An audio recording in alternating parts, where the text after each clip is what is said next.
Noi abbiamo fatto un programma che è basato sulle idee dei cittadini. Abbiamo fatto un sondaggio online perché tutti i cittadini potessero portare avanti il programma.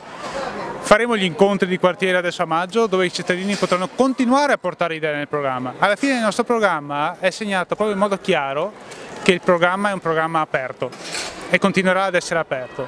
E saremo aperti anche a dialogare con chi è scettico con noi, per cui anche i nostri competitor, diciamo, perché alla fine se entreranno in consiglio comunale nella nostra amministrazione noi accetteremo volentieri i loro punti positivi per la città di Conegliano e questo deve essere l'elemento chiaro nostro. Non siamo esclusivi noi per gestire Conegliano e non vogliamo escludere, come purtroppo in questi 20 anni è successo. Onorevole D'Inca, si è parlato molto delle banche e della loro crisi e quindi dei loro contraccolpi che hanno avuto sul nostro territorio. Una situazione che si è creata nel passato dove la politica, dove la Consob, dove la Banca d'Italia non ha guardato con attenzione le problematiche del Veneto, un Veneto che sembrava correre lontano, veloce, in realtà poi è finito in un burrone con le sue banche. Oggi non abbiamo banche sul territorio, in realtà non vi sono grandi istituti finanziari che possono proteggere le nostre aziende quando si muovono a livello nazionale o a livello internazionale. La nostra prospettiva è di riuscire soprattutto in questo momento a fare una cosa importante promessa da molto tempo, la commissione d'inchiesta parlamentare sulle banche e in particolare su Veneto Banca Popolare di Vicenza. A quel punto potremmo scoprire tutte quelle colpe di chi veramente ha avuto finanziamenti, crediti, perché di fatto anche nelle interrogazioni che io ho posto non ho avuto ancora una risposta chiara. E secondo voi cosa bisogna fare, cosa dovrà fare il movimento per aumentare i consensi? Io credo che sia ora di cambiare.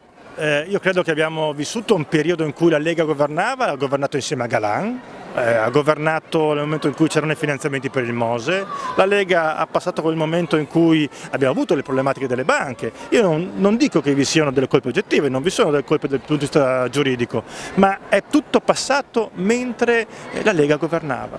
Allora io credo che sia giunto il momento per poter dare un cambio di passo al Veneto, credo che sia giunto il momento di poter rivoluzionare in maniera pacifica le aspettative per il futuro dei propri figli, di tutti i veneti. E partire da Conegliano, l'ho ripetuto 1000 volte, è il momento fondamentale, perché da Conegliano possiamo andare veramente a dare la possibilità di una nuova scelta ai veneti.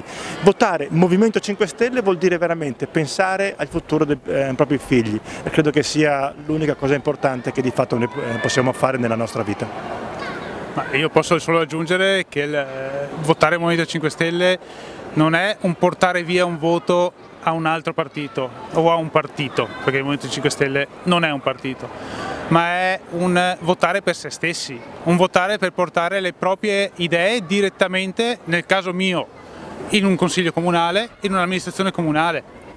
Non è un discorso devo portare via qualcosa a qualcun altro, devo poter intervenire direttamente nell'amministrazione comunale per quanto riguarda me, nell'amministrazione dello Stato per quanto riguarda Federico. Con noi sicuramente si può fare, con i partiti no, per cui la scelta per le persone è molto chiara. O sì, o voglio portare qualcosa, o non voglio fare niente e delegare al resto. Noi chiediamo fiducia, dateci fiducia, è inutile che votate sempre gli stessi, è ora di cambiare, è questo il momento, ce la possiamo fare insieme a uscire da una crisi profonda, uscire da questa drammatica situazione per cui il Veneto alla fin dei conti non conta nulla, è un Veneto individualista, noi siamo una comunità, da secoli siamo una comunità capace di poter andare in giro per il mondo con una valigetta a vendere prodotti, a vendere idee, a vendere anche un territorio bellissimo, stupendo, una comunità, una grande comunità. Ora è il momento di riprenderci questa comunità. Io vi chiedo non soltanto di votare Movimento 5 Stelle, ma di partecipare insieme, perché insieme possiamo cambiare questo Veneto.